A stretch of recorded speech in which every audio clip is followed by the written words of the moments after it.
श्री राधे राधे। भक्तों, कभी कभी किसी प्रेमी के जीवन में ऐसा होता है कि वो जिन प्रभु से अत्यंत प्रेम करता है वे साथ में रहते हैं और पता नहीं चलता है। और ऐसे उदाहरण आपको सुनने को बहुत मिले हैं। जैसे एकनाथ जी का आपने श्रवण किया है। श्री खंडिया बन के 12 साल प्रभु रहे और वो जान नहीं पाए। जान तब पाए जब वो चले गए। ऐसे ही गौरांग महाप्रभु स्वयं भगवान उनकी सुरक्षा और सेवा में सार्वभौम जी लगे हुए थे, स्वयं ही सेवा में लगे हुए थे, लेकिन जान नहीं पा रहे हैं कि हैं कौन जिनकी मैं सेवा कर रहा हूं। तो गौरांग महाप्रभु के जाने के बाद सार्वभौम ने मुकुंद से पूछा, स्वामी ने किस संप्रदाय में संन्यास ग्रहण किया है? अर्थात जानने की इच्छा। सार्वभौम जी महाप्रभु का परिचय जानना चाहते हैं। तो वो मुकुंद से पूछ रहे हैं कि ये सन्यासी, जो तरुण सन्यासी हैं, ये स्वामी जी ने किस संप्रदाय में सन्यास ग्रहण किया है? तो मुकुंद ने कहा, भारती संप्रदाय में। तो इनके गुरु का नाम केशव भारती और इनका नाम कृष्ण चैतन्य है। तो सार्वभौम ने कहा कि नाम सुंदर है। आहा, सन्यासी की प्रकृति कितनी मधुर है, पूर्ण रूपेण विनय की खान। इन्हें देखकर मेरा हृदय तरल हो गया है, द्रवित हो गया है। पता नहीं क्यों उनके प्रति मुझे बड़ा आकर्षण हो रहा है। इसलिए कह रहा हूं कि भारतीय संप्रदाय अच्छा नहीं है। गिरिपुरी, तीर्थ, सरस्वती, इन सब संप्रदायों के होते हुए उन्होंने निकृष्ट संप्रदाय का आश्रय क्यों लिया? तब गोपीनाथ ने कहा, भट्टाचार्य, स्वामी को बाह्यापेक्षा नहीं है। उनका उद्देश्य संसार त्याग करना था, वो किसी प्रकार कर लिया। जब सार्वभौम भट्टाचार्य जी पूछे कि बाह्यापेक्षा किसे कहते हो? गोपीनाथ जी ने कहा, ये संप्रदाय अच्छा है, वो संप्रदाय खराब है। इस प्रकार की सारहीन बातों में स्वामी जी का मन नहीं है, अर्थात महाप्रभु का मन उसमें नहीं है कि कौन संप्रदाय छोटा कौन बड़ा। किसी भी प्रकार संसार त्याग करना ही उनका उद्देश्य था। इसीलिए संन्यास ग्रहण के समय संप्रदाय के अच्छे बुरे होने के विषय में सोचने का उन्हें अवकाश ही नहीं मिला। तो सार्वभौम जी ने पूछा कि तुमने जो कहा मुझे ठीक लगता है। आप ठीक कर रहे हो, अब क्या आपसे पूछूं? बिल्कुल सही कर रहे हैं आप।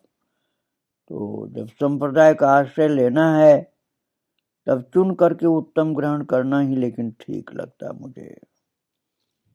चलो, जैसे उन्हें अच्छा लगा वैसा किया उन्होंने।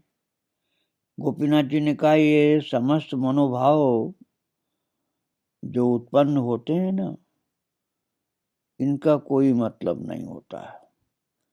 लोग प्रशंसा करेंगे, इस वासना का पोषण न करना ही उचित है। सार्वभौम जी बोले, लोग प्रशंसा करेंगे, इस वासना में दोष क्या है? ऐसा है तो हम जी क्यों रहे हैं? प्रशंसा के लिए ही तो लोग समस्त कार्य करते हैं। हटाओ, ये सब बच्चों की बातें छोड़ दो। स्वामी को मैं एकदम से अनुरोध करूं, ये मुझे शोभा नहीं देगा। वे तुम लोगों के आत्मीय हैं, तुम लोग उनको समझा बुझा करके बाध्य करो। मैं एक अच्छा भिक्षुक बुला करके, अर्थात अच्छा सन्यासी बुला करके उनका संस्कार पुनः कराऊंगा। ये समस्त बातें गोपीनाथ और मुकुंद के हृदय में शूल की भांति चुभ रही थी। पहले तो सार्वभौम के शिष्य प्रभु की उपेक्षा करके हंसे, और इससे तुम्हें और मुझे ही पीड़ा हो रही है, तो उन दोनों को कैसा महसूस होगा सोच कर देखो। उन दोनों ने सोचा जैसे गुरु शिष्य भी उसी प्रकार इसके अलावा सार्वभौम की हर बात से प्रभु के प्रति अवज्ञा प्रकट हो रही थी। वे लोग प्रभु को भगवान मानते हैं, उनके प्रति किसी भी प्रकार का कटाक्ष वे किस प्रकार सहन कर सकते हैं। प्रभु के प्रति सार्वभौम का स्नेह यद्यपि है, किंतु ये उनके स्वयं के गुण से नहीं, वरन प्रभु की प्रकृति के गुण से है। सार्वभौम को प्रभु के प्रति झुंझलाहट के लिए जरा भी अवकाश नहीं मिल रहा। जैसे ही जरा सी ईर्ष्या अंकुरित होती है, प्रभु का सरल मुख देख करके और चित्त मोहन वाक्य सुन करके न केवल वो ईर्ष्या गायब हो जाती है, वरन स्वयं की इस कुप्रवृत्ति के लिए खुद को धिक्कारने लगते हैं कि मैंने ऐसी कैसी बातों को सोचा। फिर भी गोपीनाथ जी की दंभपूर्ण बातें सार्वभौम को अच्छी नहीं लग रही। उन्हें लग रहा है गोपीनाथ दंभ की बात कर रहे हैं। जगत में किसी से भी इस प्रकार की बातें सुनने का उन्हें अभ्यास नहीं, फिर भी वे इतना सब सहन कर रहे हैं, वो सिर्फ प्रभु के गुणों के कारण। ऐसा न होता तो गोपीनाथ की और भी रूढ़ बातें सुनते। फिर भी गोपीनाथ की बातों पर सार्वभौम को क्रोध हो रहा है और वे उसका प्रतिशोध लेने की कोशिश कर रहे हैं। गोपीनाथ पर आघात करने का अन्य सहज उपाय कोई नहीं है, फिर भी प्रभु पर आघात कर वे उन्हें अनायास व्यथा दे सकते हैं। इसलिए सार्वभौम बोले, आहा, ये सन्यासी कितने सुंदर हैं, किंतु इनकी अवस्था कितनी अभी बालपन की है। इतनी कम उम्र में सन्यास ले लिया, इंद्रिय वारण किस प्रकार होगा। बिल्कुल युवावस्था में कैसे इंद्रिय निग्रह करेंगे। मैं इनको अद्वैत मार्ग में प्रवेश करा करके इनके धर्म की रक्षा हो सके वही करूंगा। देखो भक्तों, सार्वभौम जी अपने को बहुत ज्ञानी समझ रहे हैं और गौरांग महाप्रभु को समझ रहे हैं कि ये अबोध बालक हैं, इसलिए उनको ज्ञान देना चाहते हैं। अभी रहस्य खुलेगा तब समझ में आएगा उनको। तो गोपीनाथ और अधिक सहन न कर सके और महाराज फिर तो परिवेश को भूल गए।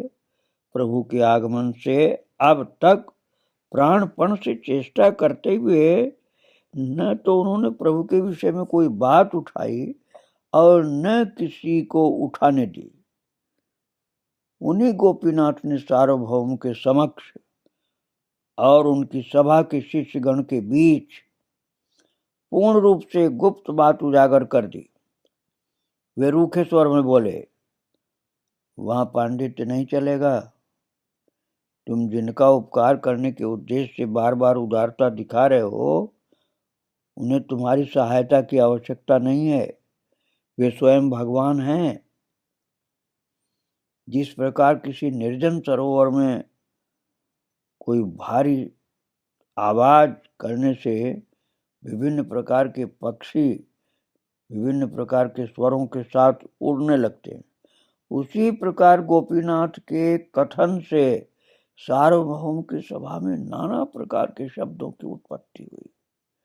सार्वभौम को अत्यंत क्रोध हुआ कि एक बालक को भगवान बता रहे, किंतु वे गंभीर प्रकृति के होने के कारण और कुछ अन्य कारणों से एकाएक कुछ नहीं बोले और फिर कुछ सोच विचार करके बोले। ऐसा अवकाश भी नहीं मिल पाया, इसलिए अभी सोच विचार ही चल रहा था।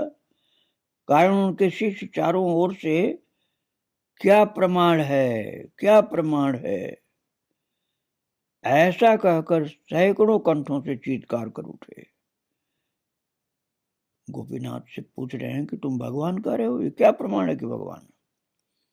तुरंत गोपीनाथ के समझ में आ गया कि उन्होंने सही नहीं किया, नहीं कहना चाहिए था कि भगवान है, किंतु अब कोई उपाय नहीं था, अब तो बोल चुके थे।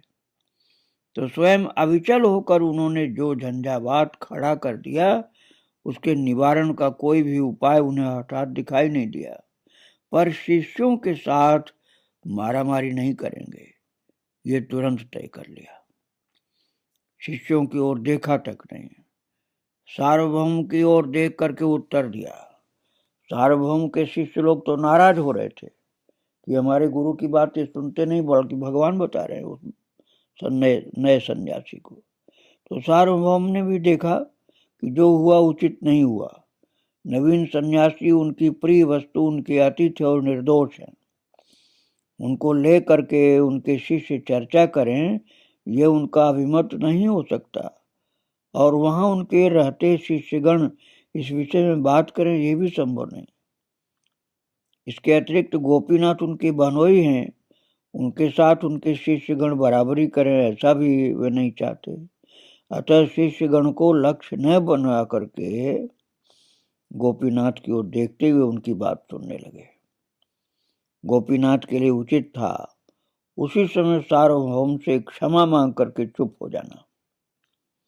वे ऐसा ही करते, किंतु वे थोड़ा विचलित हो गए थे।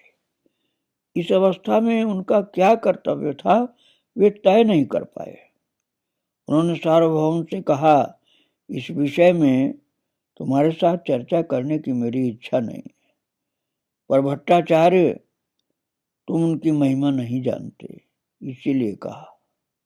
तुम जल्दी ही जान जाओगे कि वे क्या वस्तु हैं। किंतु शिष्यगण चुप रहने वाले जीव नहीं थे। सार्वभौम को उत्तर देने का अवकाश न देख करके प्रमाण क्या है, प्रमाण क्या है, सार्वभौम के शिष्य ऐसा बोलने लगे कि जिनको भगवान कह रहे उसका कोई प्रमाण है तुम्हारे पास? और जोर जोर से कहने लगे सार्वभौम के शिष्य लोग, प्रमाण क्या है आपके पास कि वो भगवान सन्यासी हो? तो गोपीनाथ तब भी चुप रह सकते थे, परंतु चित्त थोड़ा विचलित हो जाने के कारण ऐसा नहीं कर सके। वे सार्वभौम को देखकर शिष्यों के प्रश्न का उत्तर देने लगे और प्रमाण ये बोलने लगे कि प्रमाण यही है कि उनके अंदर भगवान के समस्त लक्षण विद्यमान है। शिष्यगण पुनः सार्वभौम को उत्तर देने का अवकाश न देते हुए बोल उठे, इन सन्यासी को किस अनुमान से भगवान मानेंगे? गोपीनाथ ने पुनः उसी प्रकार सार्वभौम की ओर देखते हुए उत्तर दिया। शिष्यों को देखकर उत्तर नहीं दिया। उनकी समझ में शिष्य लोगों की कोई महत्ता नहीं थी, इसलिए उनके गुरु सार्वभौम की ओर ही देखकर कह रहे हो, ईश्वर तत्व का ज्ञान अनुमान से नहीं होता, इसको जानने का एकमात्र उपाय ईश्वर कृपा है। उसके पश्चात शिष्यगण को कुछ भी बोलने का अवसर न देते हुए वे सार्वभौम से कहते हैं, भट्टाचार्य, पृथ्वी पर तुम्हारे समान पंडित नहीं है। तुम जगत के गुरु हो, शास्त्र ज्ञान में तुम्हारे समान दूसरा कोई नहीं है, किंतु तुम जिस बल से बलवान हो, ईश्वर ज्ञान उस बल के अधीन नहीं है, क्योंकि तुम्हारे ऊपर ईश्वर की कृपा नहीं है। भी शास्त्र ही जानते हो तुम। सार्वभौम न्यायिक थे। गोपीनाथ ने तर्क में भूल की, अब वे किस प्रकार चुप रहेंगे? छूटते ही बोले, तुम्हारे ऊपर ईश्वर की कृपा, इसका क्या प्रमाण है? गोपीनाथ ठगे गए एवं कुछ रुआंसे होकर कोप के साथ बोले, तुमने अपनी आंखों से जो देखा उससे भी प्रभु को नहीं पहचान पाए, इसीलिए कह रहा हूं कि तुम पर ईश्वर की लेश मात्र भी कृपा नहीं है। अब भक्तों, सार्वभौम को गोपीनाथ का भाव देखकर कुछ भय हुआ। कुलीन बहनोई उनसे मिलने उड़ीसा तक आए, कहीं क्रोधित होकर चले न जाएं, इसलिए गोपीनाथ को थोड़ा शांत करने के अभिप्राय से सार्वभौम जी कहने लगे, भाई क्रोध मत करना, मैं शास्त्र की दृष्टि से कहता हूं, शास्त्रों में कलयुग में अवतार का उल्लेख नहीं है, इसीलिए भगवान का नाम त्रियुग कहा है। तुमने जो कहा वो ठीक है, सन्यासी परम भागवत हैं, किंतु वे भगवान हैं, ये बात शास्त्रों में नहीं मिलती कहीं भी। भक्तों, आप लोगों को शायद याद होगा कि नवद्वीप में भी पहले ऐसी बात चली थी। श्री गौरांग अवतार हुए हैं, ये बात जब नवद्वीप में चली थी तो विपक्षी पंडितों ने शास्त्र देखना चाहा। सार्वभौम ने गोपीनाथ से जो बात कही, वे लोग भी वही कहने लगे थे कि भगवान का अवतार कहीं नहीं लिखा है किसी शास्त्र में कि इस समय होगा। अतः गौर भक्तों को लगा कि साधारण लोगों को गौर अवतार का प्रमाण देने के लिए शास्त्र प्रमाण की आवश्यकता है। इसलिए गौर भक्त पंडितों ने अन्वेषण करके अनेक प्रमाण एकत्र किए। जब श्रीनिवास सन्यासी हुए तब पुनः विपक्षी पंडित पूछने लगे कि भगवान सन्यासी होंगे, ऐसा किस शास्त्र में है? ये सभी शास्त्रीय प्रमाण महाभारत से निकालने के लिए भी भक्तगण बाध्य हुए। उस समय पंडितगण न्याय और शास्त्र को लेकर उन्मत्त हो रहे थे। किसी भी प्रसंग से सहमत होने के लिए वे शास्त्र प्रमाण मांगते थे। सुविधा थी, शास्त्रों का अंत नहीं था, इसलिए प्रमाणों का भी अंत नहीं था। अतः शास्त्रों का इतना बड़ा शासन होते हुए भी लोगों को संसार यात्रा का निर्वाह करने में किसी बड़ी बाधा का सामना न करना पड़ता था। न्याय की चर्चा में भी इसी तरह प्रमाण क्या है, ये व्याधि उपस्थित हुई। प्रातःकाल एक विद्यार्थी अन्य से कहता है, उठो प्रभात हो गया। निद्रित विद्यार्थी ने आंखें खोलकर जमाई लेते हुए पूछा, सवेरा हो गया, इसका प्रमाण क्या है? जागृत विद्यार्थी ने उत्तर दिया, उजाला हो गया। निद्रित विद्यार्थी ने कहा, उजाला होने से तो प्रभात नहीं होता, घर जलने से भी तो रात में उजाला हो जाता, किसी का घर जला होगा शायद। इस प्रकार दो प्रहर तक तर्क चलता रहा महाराज, 6 घंटे, मध्याह्न समझ लीजिए। बाद में दोनों थक करके शांत हो गए। प्रमाण मांग मांग करके आलसी पड़ा रहा। अब विचार कीजिए कि गौरांग कैसे समय में अवतीर्ण हुए थे। ये बात उठी कि नवद्वीप में श्री कृष्ण अवतीर्ण हुए हैं। इसके पहले अवतार जैसी बात जगत में बिल्कुल नहीं थी। आज अवतार में विश्वास पहले की अपेक्षा सहज हो गया है, किंतु उस समय भगवान मनुष्य समाज में आए हैं, ऐसी चर्चा सभी स्थानों पर लोगों की हास्य का विषय होता था। और गौर अवतार की बात जब और जिस स्थान पर उठी, उस समय और उस स्थान की अवस्था स्मरण करने योग्य है। उस काल में वहां के लोग प्रमाण के बिना सवेरा हो गया ये भी मानने में हिचकिचाते थे।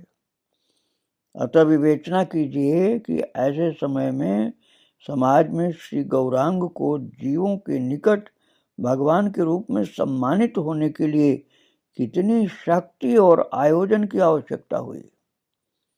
उनके भक्त उनकी भगवान मान के पूजा करते थे। वो केवल कहने के लिए नहीं, पूर्णतः हृदय से करते थे। बात एक थी, अद्वैताचार्य ने तो भगवान के अवतार के लिए सारी तपस्या की थी, उनको पता था, और उनके कारण उनके साथियों को पता था। तो नवद्वीप में तो सब जानते थे कि भगवान के अवतार हैं, लेकिन नीलाचल में लोग नहीं जानते थे इस बात को। ऐसा ही होता न होता, जैसे नवद्वीप में तो लोग जानते थे ना। तो समस्त महंतगण जो परकाल के निमित्त सर्वस्व त्याग कर विक्षितलवासी हो गए, वे हिंदू होकर उनके चरणों में तुलसी, गंगा जल और चंदन अर्पित करके पूजा नहीं कर पाते यदि उनको ऐसा विश्वास न होता। तो इन लोगों को विश्वास था कि भगवान है, इसलिए बड़े बड़े पंडित पूजा करते थे महाराज। और सबसे ज्यादा बाधा तो पंडित ही डालते हैं भगवान के ऐसे कार्य में कि हमें विश्वास नहीं, हम शास्त्र की बात करेंगे, हम शास्त्र की बात करेंगे, शास्त्र के बिना हम नहीं मानते। और सीधे सरल लोग लाभ उठा लेते हैं, पंडिताई के चक्कर में लाभ नहीं उठा पाते। आप लोग तुलसीदास जी के चरित्र सुने भी हैं कि काशी में जो आज रामायण की कथा सबसे ज्यादा कहने वाले लोग, वही सबसे ज्यादा तुलसीदास जी का विरोध किए थे। वाल्मीकि के अवतार तुलसीदास जी को मानने को तैयार उस समय नहीं थे विद्वान लोग, पंडित लोग। ऐसे ही गौरांग महाप्रभु को भगवत अवतार मानने को पंडित लोग नहीं तैयार थे, श्रद्धावान तो मान लिए। तो श्री गौरांग के प्रति लेश मात्र भी अविश्वास होता तो श्री अद्वैत जैसे कट्टर हिंदू के लिए गंगा जल और तुलसी द्वारा उनकी चरण पूजा करना असंभव होता। लेकिन अद्वैत जी की श्रद्धा थी, हर किसी की श्रद्धा नहीं होती, भले पंडित हो विद्वान हो।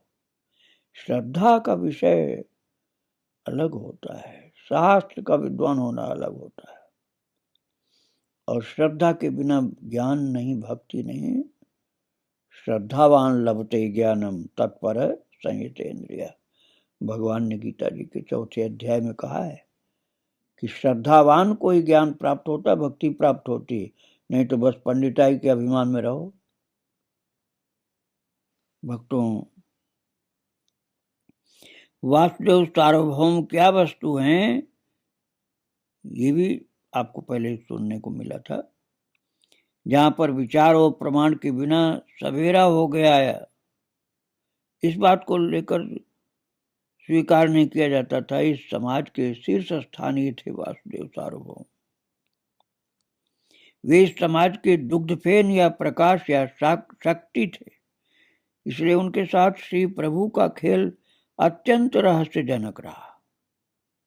विशेषतः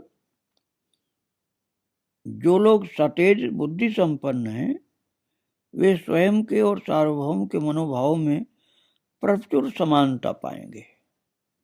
तो कहेगा हाँ ठीक है, सार्वभौम का कहना तो बिल्कुल सही, शास्त्र प्रमाण चाहिए भगवान के आने के।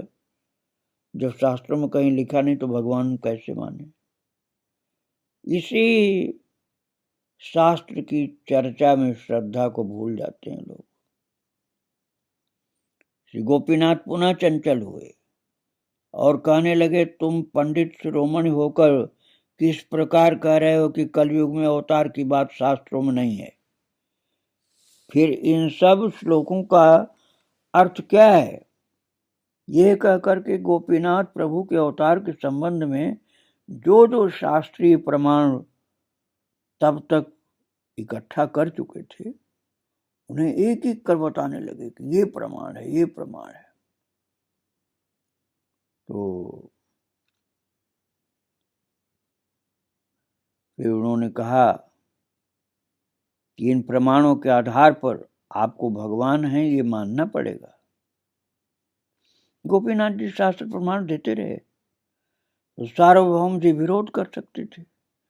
हो सकता गोपीनाथ उनके समान पंडित के समक्ष टिक न पाते, किंतु सार्वभौम तो बहुत उच्च कोटि के विद्वान पंडित थे और अपने को सबसे बड़ा आचार्य समझते थे।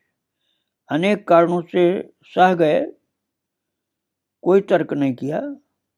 बोले ये सब अभी छोड़ो, अभी तुम अपने भगवान को उनके भक्तों के साथ मेरी ओर से निमंत्रण दे करके ले आओ।